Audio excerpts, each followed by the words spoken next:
আসসালামু আলাইকুম।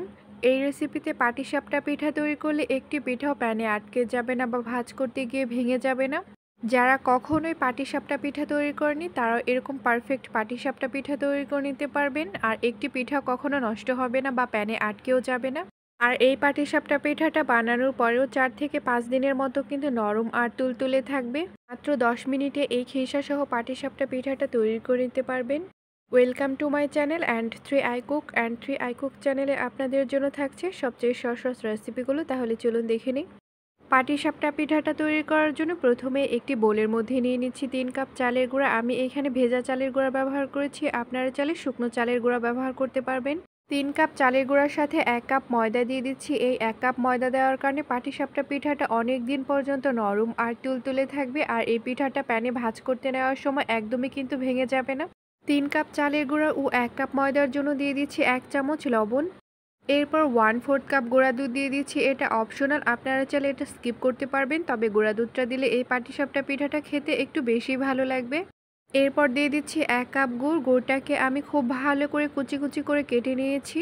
আমি এইখানে খেজুর গুড় ব্যবহার করেছি, আপনারা খেজুর গুড়ের পরিবর্তে চিনিও ব্যবহার করতে পারবেন। এই বোলটা ছোট হয়ে যাওয়ার কারণে আমি অন্য একটি বোলের মধ্যে ট্রান্সফার করে নিচ্ছি।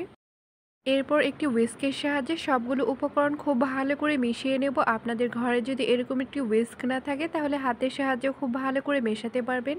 হুইস্কের সাহায্যে খুব ভালো করে মেশানোর পর এরপর নিয়ে নিচ্ছি কুসুম গরম পানি। আমি এখানে কোনো প্রকার ঠান্ডা পানি ব্যবহার করিনি, কুসুম গরম পানি ব্যবহার করেছি। এতে করে গুড়টা খুব তাড়াতাড়ি গলে যাবে।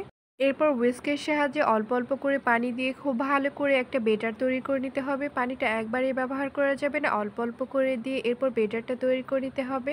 আপনারা চাইলে এই কাজটা হাত দিয়েও করতে পারবেন।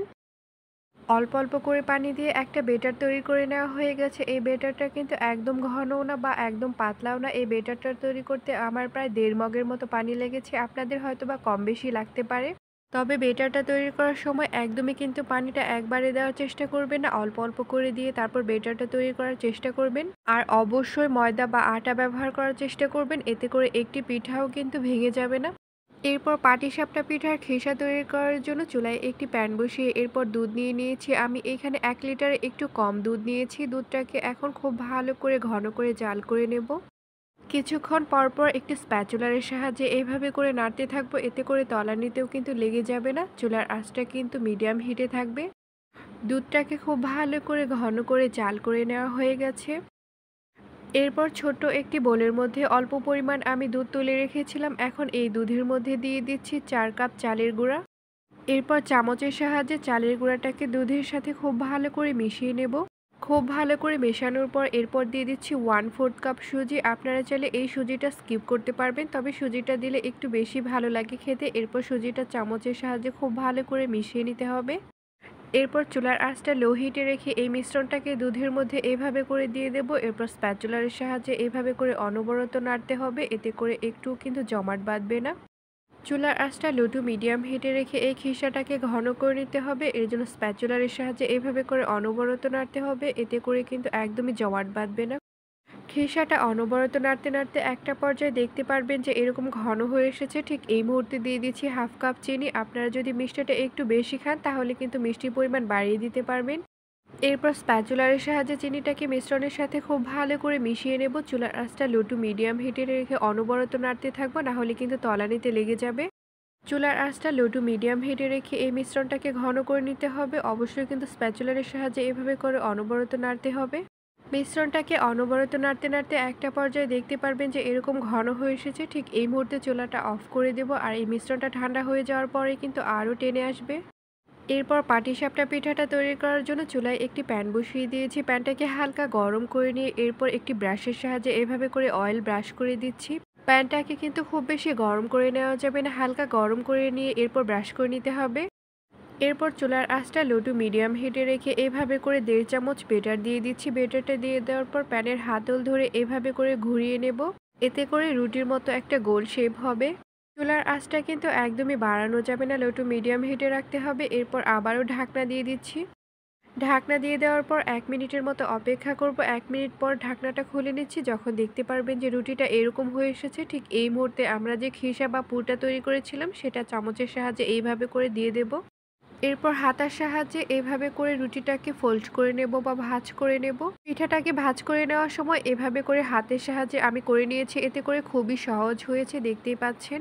আপনারা চাইলে এই কাজটা কিন্তু চামচের সাহায্যেও করতে পারবেন। দেখতেই পাচ্ছেন কতটা সহজে কিন্তু ফোল্ড হয়ে গেছে আর দেখতে খুবই সুন্দর লাগছে। আর এই পাটিসাপটা পিঠাটাকে আমি একটি প্লেটের মধ্যে তুলে নিচ্ছি আর আপনাদের বোঝার সুবিধার্থে আমি আরও একটি পাটিসাপটা পিঠা তৈরি করে দেখাচ্ছি। আরও একটি পাটিসাপটা পিঠা তৈরি করার জন্য আমি অয়েল এইভাবে করে ব্রাশ করে নিচ্ছি। আপনারা যতবারই পাটিসাপটা পিঠা তৈরি করবেন ঠিক ততবারই এভাবে করে অয়েল ব্রাশ করে নেবেন। এতে করে একটি পিঠাও কিন্তু প্যানে লেগে যাবে না। এরপর চুলার আঁচটা লো টু মিডিয়াম হিটে রেখে এরপর এভাবে বেটারটা দিয়ে দেব।